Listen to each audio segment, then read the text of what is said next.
is Danny Flexon here for Seconds Out. Delighted to be joined by unbeaten WBO #1 super featherweight Archie Sharp. Archie, how you doing? Very well, thanks, Danny. All good, all good. Hope you're well. I'm good, thank you, mate. You're back. We haven't seen you for nearly 8 months, but you're going to be back 18th of June on a show in Leeds. Just tell us, I guess, first of all, why haven't we seen you for so long, and how you've ended up on this particular show? Obviously, my last fight was in October, so that's when I was last out. Then I was due to fight in Dubai in December, but unfortunately I picked up an injury that set me back. And then so then once I got over that for the new year, I was just training and waiting on a date. There's a couple of dates that unfortunately cancelled, so it's been a bit of a long time, but I've been in the gym, I'm ready to go. And yeah, I've landed it on a show in Leeds, which I'm excited to do. Little weekend away, so that'd be good. Jack Bateson's dad, Mark Bateson, and is holding a show over there, so that'd be good. I'm looking forward to that. I'm excited. What can we expect to see in that show? Is it going to be like an 8-rounder, 6-rounder? I'm guessing it's kind of a rush cheddar. Defense of the WBO Global. Yeah, so I'm going to defend the belt, keep it nice and strong in that #1 ranking. So yeah, another title defense back to back. I love it, don't I? Just non-stop. So I'm excited. Yeah, so just waiting on the confirmation of who I've got. And so yeah, that's me, mate. I'm just basically getting in there, getting out, dust off the old cobwebs, get the win, make sure obviously defend the belt is the most important thing. And then yeah, big fight after that. I'm hoping October sort of time. You're a pro bellum fighter. Are we going to see you on one of their shows in the UK sometime soon? Yeah, 100%. That's what I mean. I'm just waiting on them to get some dates sorted. I was supposed to be out on the last show they had out there in Dubai, and they was holding back for a London show. So I'm just waiting on some more dates to be given to me. So then all the shows, once they start getting the shows out, because they're only very new, as you know yourself. So just getting all the dates sorted, and yeah, we'll be flying once they're all going. The momentum will just keep going. Now, since the last time we spoke, MTK Global has unfortunately closed its doors. How, if at all, has that affected you and your career? Yeah, well, just regarding myself, I'm quite fortunate because I was already with Pro Bellum, and I've already got a promotional deal. It didn't really affect me there, but it's just a shame really to see. It's a shame. It's for what they've done in the sport. It's unbelievable. So it's just a shame to see, really. But the main thing is now just concentrate on what I've got in front of me. Obviously, in 2 weeks' time, and just kind of get that win. Now, you're #1 contender, as we said at the start, for the WBO title, held by Shakur Stevenson, of course, who also has another belt from his last fight. He had a little dig at you over the weekend. I'm sure you're aware. I know you've spoken about it with other outlets already. Called you a shitbag, but that's not the bit that kind of sticks in the mind. It's more that he used Joe Cordina's world title win for the IBF belt to kind of used it as a stick to beat you with. What did you make of that when you saw it? Yeah, like I said last time, he's a fool. He's an absolute fool. For him to come out of his way to have something to say just goes to show that I'm obviously there on his mind. So the thing is, a shitbag is him because obviously he's not taking the fight. So I'm asking for the fight with Shakur. He's the shitbag for not accepting the challenge. So I'll leave that with him and his silly team and see what they got to say with that. But yeah, he's tried using Cordina as a little stick, as you say. But at the end of the day, Joe Cordina done well. I know Joe is do you know what I mean? We've shared the ring a few times with sparring, so I know Joe is a nice kid, and I'm glad he went in. He deserved that. It was a well-deserved win that he got over the weekend. He's now the IBF world champion. So yeah, I don't know what Shakur wants to do. I was told he's going to lightweight with silly little comments that he makes, but now he might be sticking it around at 130. Let's just see. But all I've got to do is just keep winning until the WBO put me in a mandatory position. Because if he doesn't want to take the fight, I'll have to force him to take the fight. If he does move up to lightweight or goes for unification, whatever he decides to do, have you had a look at who's kind of number 2, 3, etc. in the rankings to see who you might be facing? Yeah, there's some good kids. There's a Brazilian kid there, I think it's in the #2, who lost to Valdez. Yeah, that's it. Yeah, which was quite a close fight, but yeah, no, there's some good kids about. You're in the top 15 of the world in that WBO. I look at the rankings and there's some strong kids. Super featherweight's flying at the minute, so they're all going to be good, decent kids.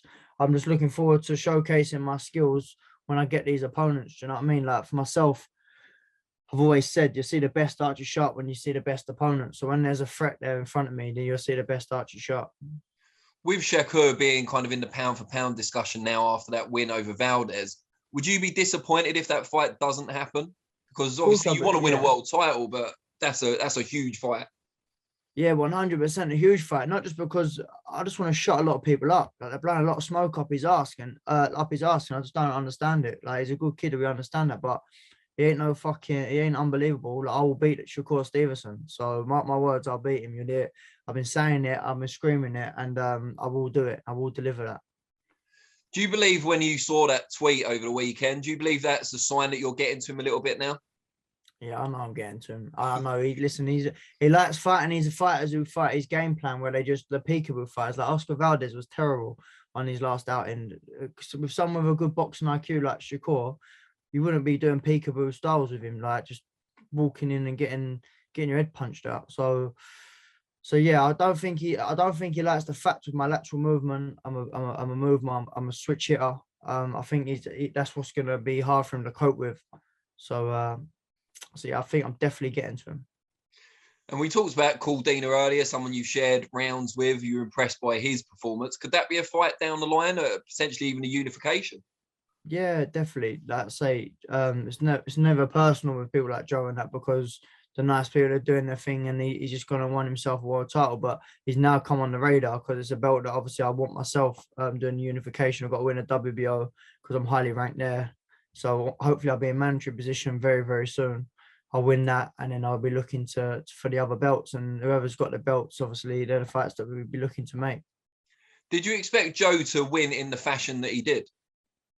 I'll be honest with you. I know Joe's got unbelievable skills. He's a great fighter, but I didn't expect that. No, I'm not gonna. I didn't expect that sort of win that quick.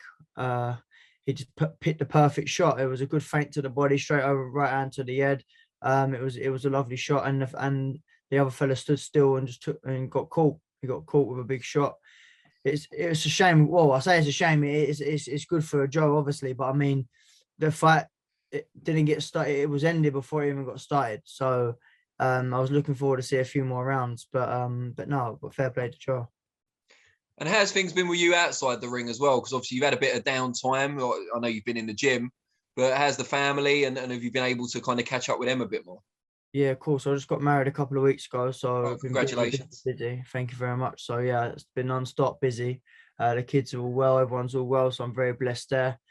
And yeah, just use the downtime, not stressing over not being out. It is what it is. I am out in a couple of weeks, like you say, and then the momentum will keep going, and I'll just keep winning and trust the process. Like always, shout to everyone about trusting the process. Things happen for a reason. I've had a couple of setbacks, but I just keep punching through and just keep going, and persistence. So that's what it's all about. Were you always planning to get married this year, or was the pandemic put it back? No, I booked it 2 years ago. But then even then I had dates falling on the wedding date and everything. So I was getting ready to eat meal preps on the wedding. But it all planned out well. The wedding went very well. I've got my date in Leeds. Looking forward to going and just put a show on, keep winning, making it 22-0, another defense. But I won't be letting this go to the judges' scorecards. I'll be getting it over as soon as I can. Big statement. Any idea of the opponent? I've been told a couple of opponents, an Argentinian kid, a Spanish kid. There's a few kids in the mix. So hopefully they'll let me know. But like I say, 2 weeks out, it's not ideal preparation. Don't get me wrong, 2 weeks out and nothing's concrete, but it is what it is. I just got to, even if I've got to find out on a day, it doesn't matter. I just turn up, and I'm in the best shape as I can be. And that's the most important thing. And everybody knows I can adapt to all sorts of styles. So it is what it is. What's the vibe like in the gym at the moment? Oh, it's buzzing. It's flying down there at the minute. Absolutely flying. Obviously, we had a Sky out the weekend on the DAZN show. So, yeah, it's buzzing. All the kids, everyone's in there. Everyone's doing well. Some great talent, as you know, in the gym. So the sparring is second to none always. Walking in there every day, there's someone different to spar. So, yes, it's really good at the minute. Great stuff. Really, really appreciate your time. Congratulations again. Your missus made an honest man out of you, or the other way around, however you say it. And yeah, look forward to seeing you out in Leeds. Will people be able to watch it anywhere? I hope so. But I'm not too sure with what's going on at the minute. Like I say, I haven't had a lot of preparation for the fight. I've had a couple of camps. It's been a bit on and off at the minute. But I'm just grateful to be back in the ring, and that's my main concentration. I mean, it's getting in there. So hopefully it will be live or wherever it be seen. We shall see. But after this, I know straight after this, get the win, then I know it's on to big things. Great stuff. All right, well, we'll look forward to that. And yeah, best of luck with the last couple of weeks of preparation.